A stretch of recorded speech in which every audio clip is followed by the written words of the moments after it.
മഴ തോരും മുമ്പയുടെ പുതിയ പ്രൊമോയിലേക്ക് എല്ലാവർക്കും സ്വാഗതം. അങ്ങനെ ഇന്നത്തെ എപ്പിസോഡിൽ വൈജയന്തി, അതായത് മനു വല്ലാണ്ട് ഭീഷണിപ്പെടുത്തിയിട്ട് തന്നെയാണ് പോകുന്നത്. നമ്മുടെ വൈജയന്തിയെ വലിയ കാര്യത്തിൽ ഇങ്ങോട്ട് വരണ്ടെന്ന് പറഞ്ഞാൽ രണ്ടടിയും കൂടെ അകത്തേക്ക് കയറുന്നാണ് മനു പറയണത്. അപ്പോൾ അതുകൊണ്ട് തന്നെ ആ ദേഷ്യമൊക്കെ ലീനനോട് തീർക്കണതേ അവനല്ല ഇവിടുത്തെ വീട് ഭരിക്കണത് എന്ന് പറയും. അതെനിക്ക് മനസ്സിലായി എന്ന് പറയും.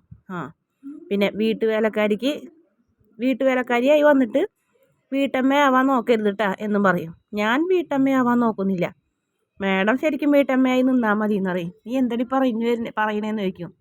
നിനക്ക് എന്നെ അറിയാടിന്ന് ചോദിക്കും. എനിക്ക് എല്ലാം അറിയാമെന്ന് പറയും. എന്തറിയാമെന്നടി എന്നൊക്കെ ചോദിക്കും. പിന്നീട് ഓരോരോ കാര്യങ്ങൾ ഇങ്ങനെ അലീന വന്നപ്പോൾ തുടങ്ങിയുള്ള കാര്യങ്ങളും ആങ്ങളയുടെ മോൻ എന്നെ ഒരു രാത്രിക്കായി എൻ്റെ പിന്നാലെ കെഞ്ചിയതും സ്വന്തം മകനും ആങ്ങളയുടെ മോനും കൂടെ എന്നെ റേപ്പ് ചെയ്യാൻ ശ്രമിച്ചതും അങ്ങനെ പല കാര്യങ്ങളും അലീന അങ്ങനെ വിളിച്ചു പറയുമ്പോൾ വൈജയന്തിയുടെ വായടയും.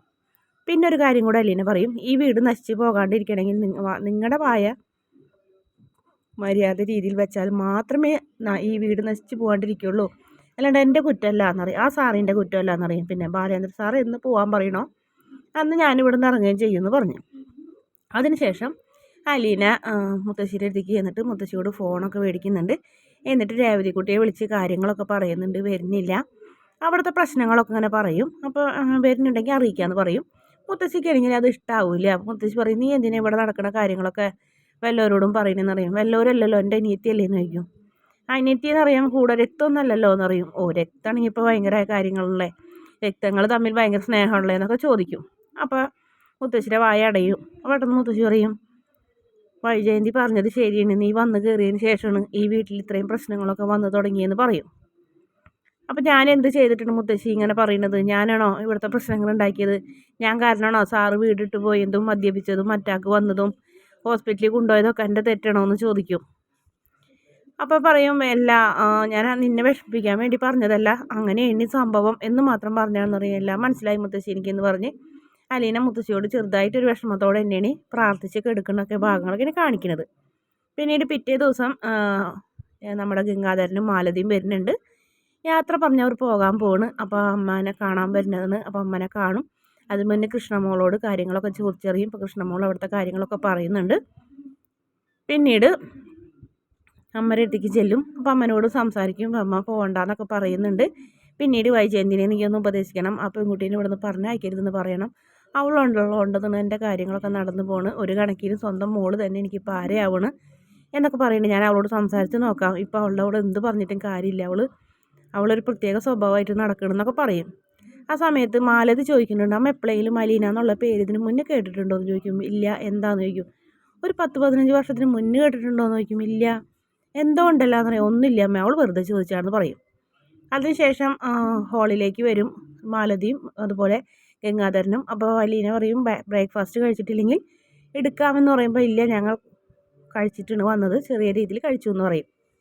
പിന്നെ അവിടുത്തെ വിശേഷങ്ങളൊക്കെ ചോദിക്കും. അപ്പോൾ ബാലേന്ദ്രനെ മെരുക്കാൻ ബുദ്ധിമുട്ടുണ്ടോ എന്ന് ചോദിക്കുമ്പോൾ ചില നേരത്ത് ഭയങ്കര ദേഷ്യമാണ്, ചില നേരത്ത് നല്ല സ്നേഹമാണെന്ന് പറയും.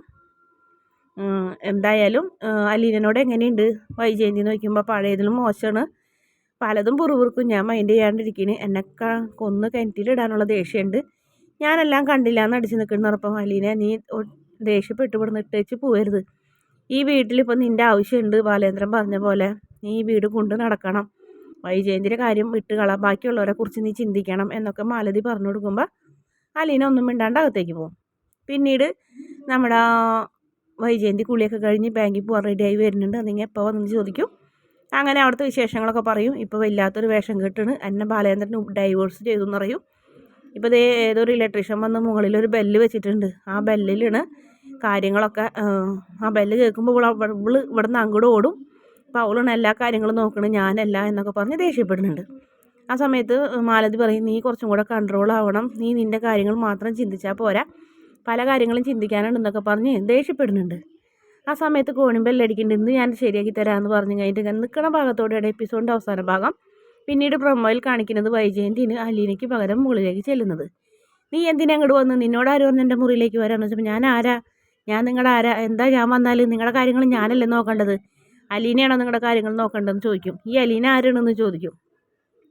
അലീന ആരാണെന്നും നീ ആരാണെന്നും നീയും അലീനയും തമ്മിലുള്ള ബന്ധം എന്താണെന്ന് എനിക്കറിയാടി എന്ന് പറയും. നീ കൂടുതലൊന്നും എന്നെ കൊണ്ട് പറയിപ്പിക്കണ്ടെന്ന് പറയും. ഇവിടെ നിൻ്റെ മുറിയിൽ നിന്ന് ഇറങ്ങിപ്പോകാൻ പറഞ്ഞ് അലറും ബാലചന്ദ്രൻ. എനിക്ക് നിന്നെ കാണുന്നതേ ഇഷ്ടമല്ല എന്ന് പറയും. അപ്പോഴത്തേനും അലീന ഓടി വരും. ആ സമയത്ത് ടേബിളിൽ നിന്ന് എന്തോ എടുത്തും കഴിഞ്ഞിട്ട് വൈജയന്തിനെ മേത്തേക്ക് എറിയുന്നുണ്ട്. അപ്പോഴത്തേനും മക്കളൊക്കെ കൂടി വരുന്നുണ്ട്. ആ സമയത്ത് ബാബി ദേഷ്യപ്പെട്ട് വൈജയന്തിയെ വലിച്ച് മുറിയിൽ നിന്ന് പുറത്തേക്ക് ആക്കുന്നുണ്ട്. അമ്മ എന്തിനാ വെറുതെ പ്രശ്നം ഉണ്ടാക്കാൻ നിൽക്കണം, അമ്മയ്ക്ക് എത്ര പറഞ്ഞാലും മനസ്സിലാവില്ലേ എന്ന് ചോദിക്കും. അതിന് ശേഷം പിന്നെ കാണിക്കുന്നത് അലീനയുടെ കരണം നോക്കി ഒരു അടി അടിക്കുന്നതാണ്. അപ്പം ആ സമയത്ത് വൈജയന്തി പിന്നീട് ബാലചന്ദ്രൻ കൃഷ്ണമ്മോളോട് പറയുന്നുണ്ട്, അവൾ എന്നെ തല്ലിയാലും എൻ്റെ മുഖത്തടിച്ചതിന് പകരമാണ് അലീനനെ അടിച്ചത്, എന്നോടുള്ള ദേഷ്യമാണ് അവളോട് തീർത്തതെന്നൊക്കെ പറയുന്നുണ്ട്. എന്തായാലും കൃഷ്ണമ്മോള് ബാലചന്ദ്രനെ പിടിച്ച് വലിച്ച് അവിടെ ഇരുത്തുന്നുണ്ട്, സമാധാനിപ്പിക്കുന്നുണ്ട്. അങ്ങനെ ആകെ പ്രശ്നമായിട്ട് നിൽക്കുന്നതോടെയാണ് ഇന്നത്തെ പ്രൊമോയുടെ അവസാന ഭാഗം. വീഡിയോ ഇഷ്ടപ്പെടുകയാണെങ്കിൽ ചാനൽ ഒന്ന് സബ്സ്ക്രൈബ് ചെയ്യണേ.